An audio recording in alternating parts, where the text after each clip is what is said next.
ত্যাগৰ কথা কৈছিল যে পুত্ৰয়ো পিতৃ মাতৃৰ বাবে ত্যাগ কৰিব লাগে, পিতৃ মাতৃও পুত্ৰৰ বাবে ত্যাগ কৰিব লাগে, নহয়নে?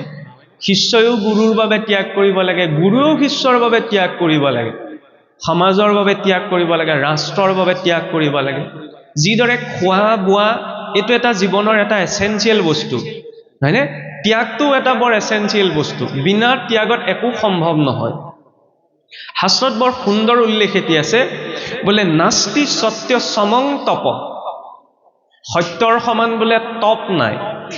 সত্য আকৌ দুটা থাকে, এটা আপেক্ষিক সত্য, এটা হৈছে পৰম সত্য। সংসাৰত চলিত যিবিলাক কথা ন, সেইবিলাক আপেক্ষিক সত্য। যেনেকৈ চাওক, সৰু কথা এটা, আজি আপোনাসৱৰ গাঁৱৰ বা সমাজত থকা কিবা এটা নিয়ম আপোনালোকৰ বাবে সত্য, আমাৰ তাত সেইটো অসত্যও হ'ব পাৰে। তেনেকুৱা থাকেতো, সব সমাজৰে নীতি নিয়মবিলাক নিমিলে, বা আমাৰ তাত সত্য বুলি ভাবি থকা কথা এটা আজি আপোনাসৱৰ সমাজত সেইটো নহবও পাৰে। সেইবিলাক হৈছে আপেক্ষিক সত্য। লোকাচাৰত যিবিলাক পৰম্পৰা নিৰ্মিত হয় ন, আপেক্ষিক সত্যৰ ওপৰত। বিজ্ঞানতো আপেক্ষিক সত্য আছে, এইটো নহয় যে সমাজতহে আছে। বিজ্ঞানেও আগতে পোনপ্ৰথমতে সময় ধ্ৰুৱ বুলি ভাবিছিল, পদাৰ্থৰ একেবাৰে সৰু অৱস্থা পৰমাণু বুলি ভাবিছিল। কিন্তু বিজ্ঞান বিকাশ হোৱাৰ লগে লগে কৈ দিলে বোলে পৰমাণু নহয়, তাৰ ভিতৰতো সূক্ষ্ম ইলেক্ট্ৰন পটন থাকে, তাৰ ভিতৰতো থাকে কোৱাৰ, নহয়নে? আপেক্ষিক সত্যটো পৰিৱৰ্তন হয়, আৰু পৰম সত্য এতিয়াই আছে, যাক আমি ভগৱান বুলি কওঁ, নহয়নে? ভগৱান মানে কিনো? বাঁহী বজাই থকা, শংখ চক্ৰ গদা পদ্ম ওপৰত বহি থকা কোনোবা এজন ভগৱন্ত ইয়াত নাই, ওপৰত নাই। আমি ভগৱানলৈ চাবলৈ হলে কেনি কওঁ? বোলে ভগৱানে ওপৰৰ পৰা চব চাই আছে, এইটো ভুল দিশ দেখুৱাও। ভগৱান এইটো দিশত নাই, ভগৱন্ত কোনটো দিশত আছে? এইটো দিশত আছে। এইটো কি দিশ? পূব দিশ, নহয়নে? আমি এনে সাধাৰণ স্তৰত কি বুলি কওঁ? বোলে সূৰ্য পূব ফালৰ পৰা উদয় হয়, সেইবাবে আমি পূব দিশত ভগৱানক চিন্তা কৰোঁ। সেইটো প্ৰাথমিক স্তৰৰ কথা। মহাকাশত পূব দিশটো হৈছে ঊৰ্ধ্ব দিশ। কেনেকৈ? আকাশখন ঊৰ্ধ্ব দিশ নহয়। টিভিত হলেও দেখিছেনে? সূৰ্যটো স্থিৰে আছে, সূৰ্যৰ চাৰিওফালে পৃথিৱীখন ঘূৰি থাকে। সকলোৱে জানে পৃথিৱীৰ উত্তৰ মেৰুটো মানুহ থাকে, দক্ষিণ মেৰুটো মানুহ থাকে। মানুহবিলাকে কাষৰীয়া অঞ্চলত থাকে, নহয়নে? পৃথিৱীৰ ছাইডটোত। এতিয়া ছাইডটোত যেতিয়া বেকাকে আমি আঙুলিটো টোৱাওঁ, তেতিয়াহ'লে এই আকাশখন মহাকাশত ঊৰ্ধ্ব দিশ নহয়, পূব দিশটো ঊৰ্ধ্ব দিশ হৈ পৰে। সেইবাবে পূব দিশত উপাসনা। আৰু গতিটো মণিকূট ভাগো চাবচোন, উত্তৰা দক্ষিণাকৈ বনায়। পাথৰ আসন ভাগো উত্তৰ মুখলৈ মুখ কৰি থাকে। ভাগৱতত সকলো ভক্ত উত্তৰ দিশলৈ গৈছে। মই দেখি বিদুৰো উত্তৰ দিশলৈ গৈছে, পৰীক্ষিতো গংগাৰ তীৰত গৈ উত্তৰ মুখলৈ মুখ কৰি বহি আছে। ভকতৰ উত্তৰ দিশত এনেকুৱা কি আছে? উত্তৰায়ণ গতি লাগে। পিতামহ ভীষ্ম দক্ষিণায়ন কালত হৰসজ্জাত পৰিছিল ন, ইমান কষ্ট হৈ কিহলৈ বাট চাই আছিল? যে উত্তৰায়ণ বেলা উপস্থিত হওক, তেতিয়া মই সহজে ঊৰ্ধ্বদৈহিক যাত্ৰা কৰিব পাৰিম। উত্তৰক উন্নত যেবে জীৱ উত্তপূৰ্ণ ভক্তি কৰিবাক লাগি যায় তাৰ মন, এতেকে ভক্তৰ গতি উত্তৰৰ কোলে জানি যিটো ভকত কয় সিটো নয়। আমাক লাগে উত্তৰায়ণ গতি। উপনিষদতো কোৱা হৈছে উত্তিষ্ঠত জাগ্ৰত প্ৰাপ্য বৰান নিবোধত, যে উঠা, জাগ্ৰত হোৱা আৰু সেই উত্তৰ কুলৰ শ্ৰেষ্ঠ গতি প্ৰাপ্ত কৰা। এতিয়া চাওক যে নাস্তি সত্য সমং তপ, সুন্দৰ কথা, বোলে সত্যৰ সমান তপ নাই, হয় নহয়? নাস্তি ৰাগ সমম দুখম, বোলে ৰাগৰ সমান দুখ নাই, খঙৰ সমান দুখ নাই, হয়নে? খঙত সেইকাৰণে সিদ্ধান্ত, আবেগত কাৰোবাক কথা, আৰু সুখতো কেতিয়াবা কাৰোবাক গালি দিয়া যায়, আকৌ দুখতে গালি নিদিয়ে। এই তিনিওটা কাম কৰিব নালাগে, তেতিয়াহ'লে ইমবেলেঞ্চ হৈ যায়। ইয়াৰ পাছত কি ক'লে? নাস্তি জ্ঞান সমম চক্ষু, জ্ঞানৰ সমান বোলে চক্ষু নাই। ইমানখিনিলৈকে বুজিব পাৰি। চতুৰ্থতে যিটো কথা ক'লে সেইটো হজম কৰিব নোৱাৰি। কি বুলি ক'লে? নাস্তি ত্যাগ সমম সুখম, বোলে ত্যাগৰ সমান সুখ নাই, হয়নে? এই ত্যাগ কৰিব লাগিব। অকণমান কিবা এটা পাবলৈ হ'লে অকণমান কিবা এটা এৰিব লাগে, তাতকৈ বেছি কিবা এটা পাবলৈ হ'লে বেছি কিবা এটা এৰিব লাগিব, সকলো পাবলৈ হ'লে সকলো এৰিব লাগিব। এইটো ভাগৱতৰ সিদ্ধান্ত। সকলো পাবলৈ সকলো, এৰা মানে এইটো নহয় যে মই ঘৰ দুৱাৰ সকলো ত্যাগ কৰিলো, ত্যাগ কৰি মই ক'ৰবালৈ গুচি গ'লো, এইটো কথা কোৱা হোৱা নাই। মনৰ পৰা, আৰে মনৰ পৰা আমাৰ চাওক, ত্যাগ কেতিয়া সম্ভৱ? যেতিয়া সত্যটো দেখা যায়। সত্যটো নেদেখালৈকে আৰু বুজি থাকক, আপুনি আৰু শাস্ত্ৰ পঢ়ক, মই আৰু শাস্ত্ৰ ব্যাখ্যা কৰোঁ, লাভ নাই, ত্যাগ সম্ভৱ নহয়। আপুনি ভাবেনি কাৰোবাৰ উপদেশত ত্যাগ হয় বুলি? যদি সেইটো ভাবি আছো ন, ভুল ধাৰণা। অন্ধ ব্যক্তি এজনলৈ চাব, অন্ধ ব্যক্তিজনে যিজনে চকুৰে নেদেখে, তেওঁক ৰাস্তাটো কিহে দেখুৱাই বাৰু? হাতত লাখুটি এডাল থাকে ন, হয়নে নহয়? ৰাতি শুই থাকোঁতে ঘৰৰ পুত্ৰ ভাৰ্যাই উঠি দেখুৱাব নোৱাৰে, কিন্তু বাহিৰলৈ যাব লগা হ'লে সেই লাখুটিডালেই পথটো দেখুৱায়। সেই অন্ধ ব্যক্তিজনে যিদিনা দেখিবলৈ আৰম্ভ কৰিব পৃথিৱীখনক, চকুৰে দেখিব পাৰিব, প্ৰথম ত্যাগ কাক কৰিব বাৰু? প্ৰথম এৰিব কাক বাৰু? লাখুটিডালক। ভাবি চাওকচোন, আজি অতদিনে যিডাল লাখুটিয়ে তেওঁক পৰাৰ পৰা বচাই থাকিলে, যিডালে পথ দেখুৱালে, আজি যেতিয়া হঠাৎ তেওঁ চকুৰে দেখিব পৰা হৈ গ'ল, প্ৰথম ত্যাগ কাক কৰিলে? লাখুটিডালক ন? কাৰণ বাস্তৱিকতা দেখি গ'ল। ত্যাগ তেনেকৈ হয়। কোনোবাই কৈ থাকিলে ত্যাগ নহয়, কোনোবাই কৈ থাকিলেতো ত্যাগো বন্ধন হৈ যায়।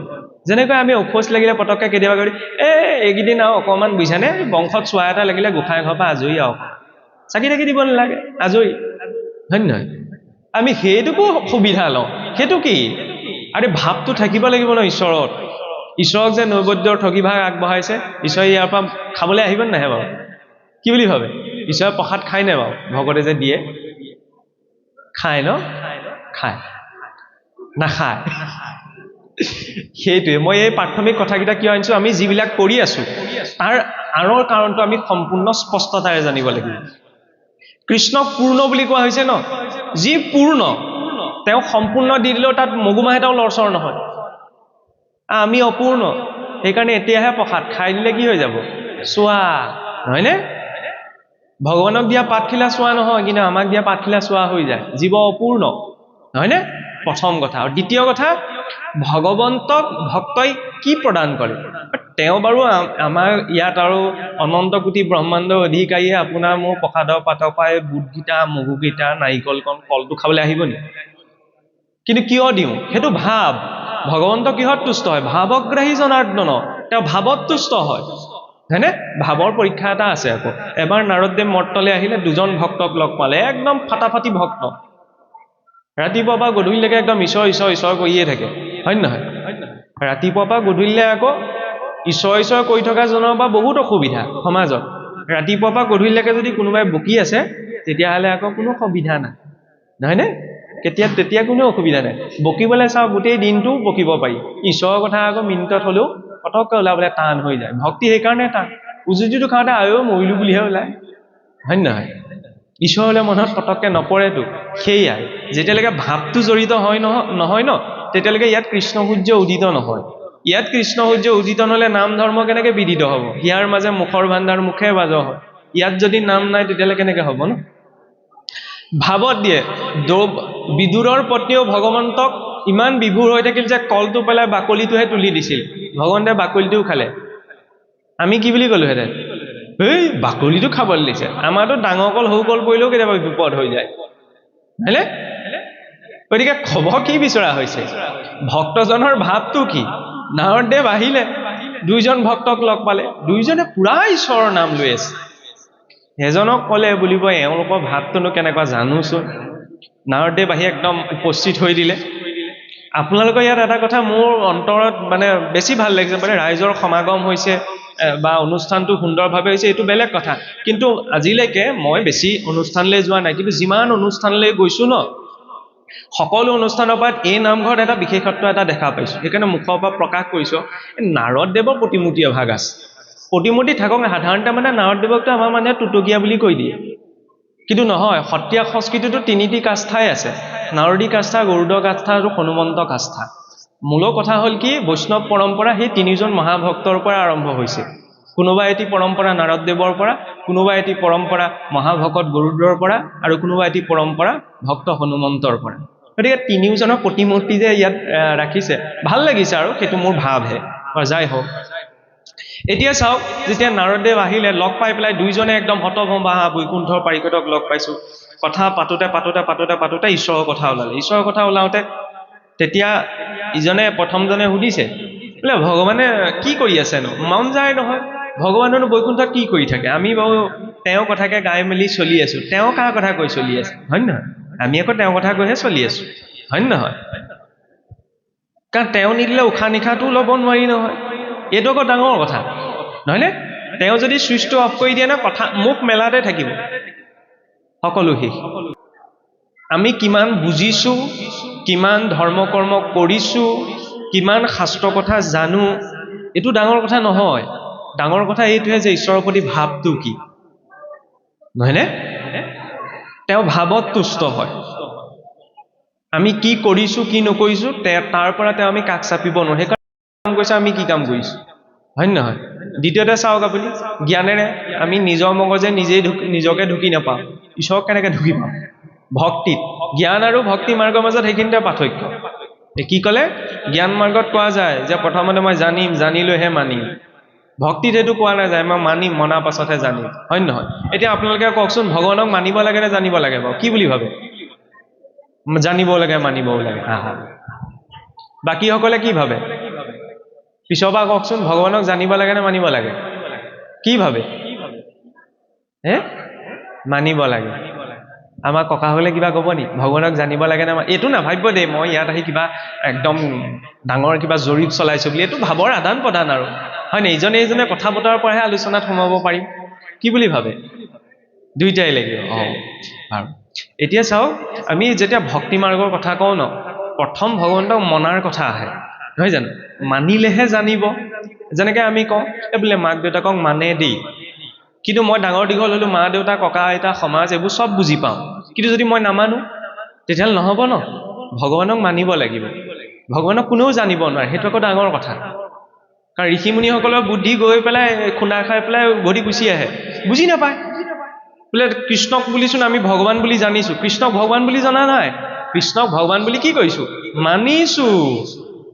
ভগৱন্তই নিজেই কৈছে, মনুষ্যানাম সহস্ৰেষু কশ্চিৎ য়ততি সিদ্ধেত য়ততামপি সিদ্ধাত্মান কশ্চিৎ মানাং বিতি তত্ত্বতঃ, যে 1000জন মনুষ্যৰ ভিতৰত এজন ধাৰ্মিক, তেনেকুৱা 100 জন ধাৰ্মিকৰ ভিতৰত এজন আধ্যাত্মিক। তেওঁ আংশিক ৰূপত ভগৱন্তক জানিব পাৰে, আংশিক ৰূপত, সম্পূৰ্ণও জানিব নোৱাৰে। দশমত আহে ন, ব্ৰহ্মাদি প্ৰজাপতিসকলে যেতিয়া ঈশ্বৰক স্তুতি কৰিবলৈ যায়, ঈশ্বৰক দেখাই নাপায়, পুৰুষ উক্তৰে 1000 বছৰ বহি স্তুতি কৰি থাকিব লগা হয়, তাৰপিছত ঈশ্বৰৰ মাতটো শুনিবলৈ পায়। আমিতো সাধাৰণ মনুষ্য। তাৰ বিপৰীতে ধৰ্ম পালিব লাগে নে মানিব লাগে? ধৰ্ম পালিব লাগে। আমি লাগি থাকো মানাত, বোলে আমি বৈষ্ণৱ মাৰ্গত আছো, বৈষ্ণৱ মানুহ, নহয়নে? বৈষ্ণৱ মাৰ্গত থাকি আমি আমুক মানুহ তামুক মানুহ, মানি লাভ নাই। ধৰ্ম পালিব লাগিব, হয় নহয়? মই যেনিবা ঢেৰ কথা জানো, কিন্তু যদি মই পালন নকৰো, অনভ্যাসে বিষম শাস্ত্ৰম, অভ্যাস নকৰা শাস্ত্ৰ জ্ঞানো বিষতুল্য হয়। যেতিয়ালৈকে শব্দখিনিত অনুভৱটো নাহে ন, সেই শব্দ অনুভৱবিহীন জ্ঞান বাজি গাই ৰখাৰ নিচিনা। শব্দ ব্ৰহ্ম নিষ্ঠাটো ননিষ্ঠাটো পচয়দি সমন্তস্য শ্ৰুতফলম হব্যধেনু ৰক্ষিত পৰম। যি শব্দত কোনো অনুভৱেই নাই, মই কৃষ্ণক ঈশ্বৰ বুলি মানিছো, কিন্তু কৃষ্ণৰ সন্মুখত গৈ যদি বিশ্বাস কৰিব পৰা নাই যে কৃষ্ণ আছেই নাই, হয় নহয়? আৰে ডিচিজন আহিলে কিমান সাৱধান হৈ থাকিম, গতিকে জগতৰ ঈশ্বৰৰ সন্মুখত মই কিমান সতৰ্ক হৈ থাকিবলৈ, বুজি পাইছে নহয়? ইনডাইৰেক্টলি কিবা এটা কৈছো আৰু, ডিচিজনৰ সন্মুখত কিমান সাৱধান হৈ থাকিম। এতিয়া সাক্ষাৎ জগতৰ ঈশ্বৰৰ সন্মুখত আহি ইফাল সিফাল ইটো সিটো কথা পাতি, জগতৰ ঈশ্বৰ উপস্থিত আছে, তেওঁৰ সন্মুখত মই এখন কি কিন্দালি কৰি আছো। তাৰমানে কি বুজালে? মই নাস্তিক, মই মুখেহে কৈছো ঈশ্বৰ আছে, মানিব পৰা নাই, কিন্তু মানিব লাগিব। এতিয়া চাওক, সেই মানিবলৈ যাওঁতে যেতিয়া সংসাৰৰ বাস্তৱিকতাটো দেখা দিয়ে, তেতিয়া আপোনা আপুনি ত্যাগ হৈ যায়। হিৰণ্যকশিপুৰ বা ব্ৰহ্মাক উপাসনা কৰিবলৈ যাওঁতে কোনো নীতি নিয়ম পালন কৰা নাছিল, হয় নে নহয়?